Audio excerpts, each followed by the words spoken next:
Halo semua, Assalamualaikum warahmatullahi wabarakatuh. Perkenalkan, saya Ifrahul Fadilah Hasibuan dan teman-teman saya yaitu Alan Harisandi, Ikhlasul Khair, dan Sophia. Kami merupakan praktikan dari Laboratorium Analisa Bahan, jurusan Teknik Kimia, Fakultas Teknik, Universitas Syekh Kuala. Adapun tujuan kami ialah untuk menjelaskan bagaimana cara kerja dari alat spektrofotometer UV vis dan pengolahan data kurva kalibrasi. Oleh karena itu, langsung saja kita simak penjelasan berikut. Sebelum kita masuk pada spektrofotometernya, pada namanya tertulis sinar UV vis, berarti terdapat radiasi antara sinar UV dan visible. Nah, panjang gelombang pada sinar ultraviolet yaitu 1-400 nanometer, sedangkan untuk visible, panjang gelombangnya yaitu 400-750 nanometer. Untuk visible tersebut tergantung pada warna yang diamati. Contohnya, sampel kita adalah warna merah. Berarti panjang gelombang maksimumnya ada pada 470-500 nanometer. Warna yang diserap oleh sinar itu berbeda lagi. Misalnya, warna yang diamati adalah merah, maka warna yang diserap adalah warna biru kehijauan. Pada spektrofotometer, kita melakukan analisis spektrofotometri yang merupakan analisis kimia yang didasarkan pada pengukuran intensitas warna larutan yang akan ditentukan konsentrasinya dengan larutan standar. Spektrofotometer adalah alat yang terdiri dari spektrometer dan fotometer. Spektrometer itu yang menghasilkan sinar dari spektrum dan panjang gelombang, sedangkan fotometer adalah alat pengukur intensitas cahaya yang ditransmisikan atau diabsorpsi. Spektrofotometer UV vis mengukur serapan cahaya di daerah UV dan sinar tampak. Nah, ini contoh dari instrumen spektrofotometer yang sering digunakan di laboratorium. Spektrofotometer terbagi menjadi dua, yaitu single beam dan double beam. Single beam itu, cahaya hanya melewati satu arah, sehingga nilai yang diperoleh yaitu nilai absorbansi dari larutan yang dimasukkan. Sedangkan untuk pengukuran blanko, harus dilakukan terlebih dahulu sebelum pengukuran sampel. Nah, untuk double beam, ini melewati dua arah karena ada chopper yang akan membagi sinar menjadi dua, di mana salah satu melewati blanko dan yang lainnya melewati sampelnya, sehingga nilai absorbansi larutan sudah mengalami pengurangan terhadap nilai absorbansi blanko. Ini adalah instrumentasi gambaran dari spektrofotometer single beam dan double beam. Untuk single beam, dari sumber cahaya ini dilanjutkan melewati monokromator, selanjutnya pada sampel. Cahaya yang melewati sampel ada yang diserap dan ada yang diteruskan. Cahaya yang diteruskan selanjutnya dibaca oleh detektor berupa persen transmitan atau digunakan satuan absorbansi. Kemudian recorder. Recorder ini dapat berupa komputer. Sama halnya dengan single beam, untuk double beam, cahaya melewati monokromator. Kemudian di chopper, cahayanya langsung melewati reference dan sampel. Kemudian menuju detektor untuk dideteksi dan dicatat oleh detektor. Sumber cahaya di spektrofotometer UV vis itu ada dua macam. Yang pertama yaitu lampu tungsten atau wolfram. Lampu ini digunakan untuk mengukur sampel pada daerah tampak atau visible. Bentuk lampu ini mirip dengan bola lampu pijar biasa, memiliki panjang gelombang antara 350 sampai 2200 nanometer. Spektrum radiasinya berupa garis lengkung, umumnya memiliki waktu 1000 jam pemakaian. Jadi setelah 1000 jam pemakaian itu lampunya harus diganti dengan yang baru. Kemudian yang kedua ada lampu deuterium. Lampu ini dipakai pada panjang gelombang 190 sampai 380 nanometer. Spektrum energi radiasinya lurus dan digunakan untuk mengukur sampel yang terletak pada daerah UV. Memiliki waktu 500 jam pemakaian. Nah, sebelum sinar melalui sampel, tentunya sampel yang masuk pada alat spektrofotometer itu ada wadahnya, yaitu dinamakan kuvet atau wadah sampel. Kuvet ini merupakan sel untuk menaruh cairan ke dalam berkas cahaya spektrofotometer.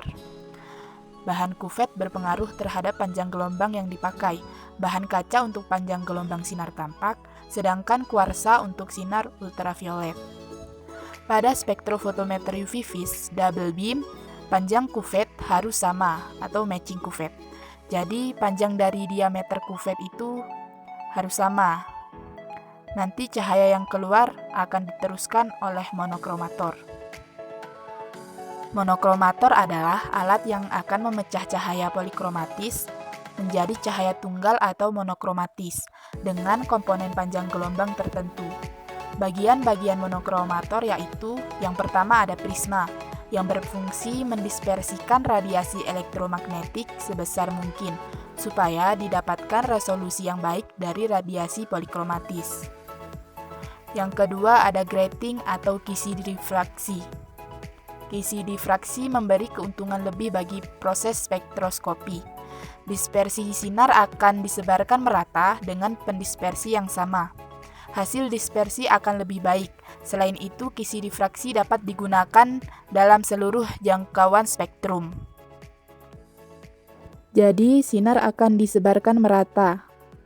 Selanjutnya ada celah optis. Celah ini digunakan untuk mengarahkan sinar monokromatis yang diharapkan dari sumber radiasi. Apabila celah berada pada posisi yang tepat, maka radiasi akan dirotasikan melalui prisma sehingga diperoleh panjang gelombang yang diharapkan. Dan selanjutnya ada filter. Filter berfungsi untuk menyerap warna komplementer sehingga cahaya yang diteruskan merupakan cahaya yang berwarna yang sesuai dengan panjang gelombang yang dipilih. Nah, setelah monokromator itu ada detektor. Nah, detektor ini berfungsi untuk menangkap sinar yang diteruskan oleh sampel dan diubah menjadi suatu besaran yang dapat diukur.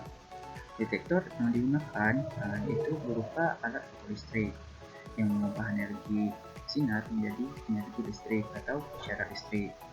Nah, di detektor ini ada yang namanya amplifier.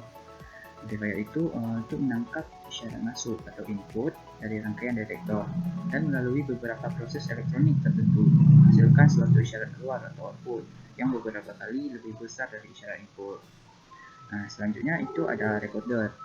Recorder ini itu sistem baca yang memperagakan besarnya isyarat listrik, yaitu dinyatakan dalam bentuk persen, transmitan maupun absorbansi. Nah, selanjutnya itu spektrofotometer tidak lepas dari yang namanya hukum Barbier, di mana isinya jumlah relatif panjang gelombang cahaya yang terabsorpsi ketika melewati sampel itu tergantung pada yang pertama jarak yang ditempuh sinar ketika melewati sampel yang hubungannya itu dengan ukuran pipet yang dilambangkan dengan D. Selanjutnya itu jumlah senyawa kimia dalam sampel yang mengabsorpsi sinar yang hubungannya itu dengan konsentrasi dari sampel yang kita ukur atau dilambangkan dengan C. Selanjutnya ada kemampuan sampel mengabsorpsi sinar, yaitu hubungannya dengan molar absorptivity. Nah, jumlah relatif cahaya yang melewati sampel itu dikenal dengan istilah transmitan, sedangkan cahaya yang terabsorpsi oleh sampel dikenal dengan absorbansi. Mana rumus absorbansi ini A sama dengan min log T atau min log persen T per 100. Sedangkan rumus dari transmitan itu P sama dengan P per P0. Nah, selanjutnya yaitu ini adalah contoh dari fotometrik dari spektrofotometer, yang mana kita di sini untuk mengetahui panjang gelombang maksimum dari sampel. Ini ada contohnya dengan cara kita mengukur panjang gelombang maksimumnya itu dengan kita men-scan jarak antara panjang gelombang yang sudah kita ketahui secara materi, yaitu 350 sampai 750 nanometer. Nah, di sini kita lihat ini terbentuk seperti gunung. Untuk mengetahui panjang gelombang maksimumnya itu kita lihat di puncaknya. Nah, kalau kita tarik ke bawah itu kita bisa mendapat panjang gelombang maksimumnya itu 550 nanometer. Sekian dari kami. Mohon maaf bila ada kesalahan. Terima kasih. Wassalamualaikum warahmatullahi wabarakatuh.